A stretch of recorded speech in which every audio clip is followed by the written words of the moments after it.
एक खूबसूरत गांव में 3 गहरे दोस्त रहते थे।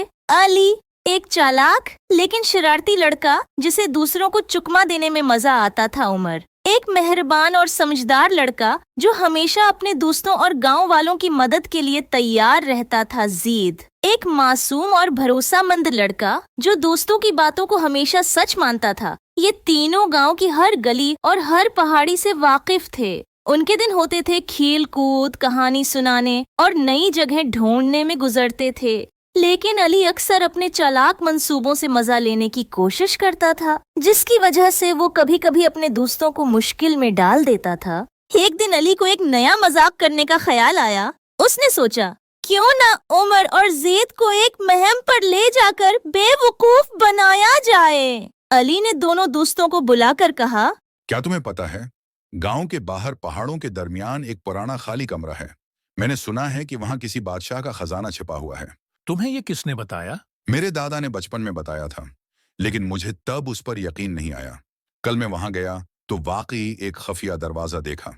ये तो बहुत दिलचस्प है, हमें जरूर देखने जाना चाहिए। मुझे लगता है कि ये तुम्हारी कोई शरारत है, लेकिन चलें, देखते हैं। अगले दिन तीनों दोस्त पहाड़ों की तरफ रवाना हुए। रास्ते में अली ने अपनी कहानी मजीद दिलचस्प बनाने के लिए कहा, ये खजाना किसी जादूगर ने छुपाया था, लेकिन हमें जल्दी करना होगा, वरना ये जगह हमेशा के लिए बंद हो सकती है। ज़ैद ये सुनकर और ज्यादा पुरजोश हो गया। वो भाग भाग कर अली से पूछ रहा था, कितना करीब है, खजाने में क्या होगा? उमर खामोशी से चल रहा था और अली के हर लफ्ज पर गौर कर रहा था। आखिरकार वो पहाड़ के करीब पहुंच गए। अली ने एक पुरानी इमारत की तरफ इशारा किया। ये रहा वो कमरा, लेकिन अंदर जाने के लिए हमें वो पत्थर हटाने होंगे। पत्थर काफी भारी था, लेकिन तीनों ने मिलकर धुका दिया और दरवाजा खोलने में कामयाब हो गए। अंदर दाखिल होने पर उन्हें एक पुरानी गर्द आलूद जगह मिली। अली ने इशारा करते हुए कहा, खजाना इस कमरे के पीछे छुपा हुआ होगा। ज़ैद, तुम जाकर चेक करो। ज़ैद फौरन आगे बढ़ा और एक कोने में जाकर खजाने को ढूंढने लगा, लेकिन काफी देर तक कुछ न मिला। ज़ैद जब खाली हाथ वापस आया तो अली जोर जोर से हंसने लगा। इसने कहा, ये तो मेरी शरारत थी, मैंने तुम्हें सिर्फ परेशान करने के लिए ये सब बनाया था। अली, तुम हमेशा ऐसी हरकतें करते हो। ज़ैद ने तुम पर भरोसा किया और तुमने उसे मजाक बनाया।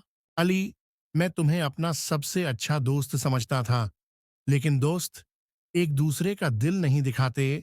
अली को अपने रवैये पर शर्मिंदगी हुई, लेकिन इसी वक्त एक मसला खड़ा हो गया। जब वो बाहर निकलने लगे तो दरवाजा बंद हो चुका था, क्योंकि पत्थर अपनी जगह वापस आ गया था। अली घबरा गया और बोला, हम यहाँ से कैसे निकलेंगे?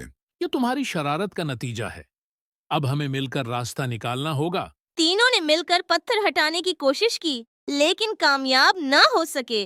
आखिरकार उम्र ने अपने साथ लाए हुए औजार इस्तेमाल किए और दरवाजा खोलने में कामयाब हुआ। बाहर निकलने के बाद अली ने फौरन उम्र और ज़ैद से माफी मांगी। उसने कहा, मैंने अपनी शरारत से आप दोनों को मुश्किल में डाल दिया। आइंदा मैं कभी ऐसी हरकत नहीं करूंगा। दोस्ती का मतलब एक दूसरे की मदद करना और साथ खड़ा होना है, न कि एक दूसरे को तकलीफ देना। हम सब दोस्त हैं, लेकिन दोस्ती का मतलब जिम्मेदारी भी है। इस दिन के बाद अली वाकई बदल गया। वो अब दूसरों की मदद करने लगा और अपनी शरारतें तर्क कर दी। तीनों दोस्तों की दोस्ती पहले से ज्यादा मजबूत हो गई। दोस्ती में एतिमाद सबसे अहम होता है। दूसरों को तकलीफ देने से न सिर्फ रिश्ते खराब होते हैं, बल्कि इंसान खुद भी मुश्किल में पड़ जाता है।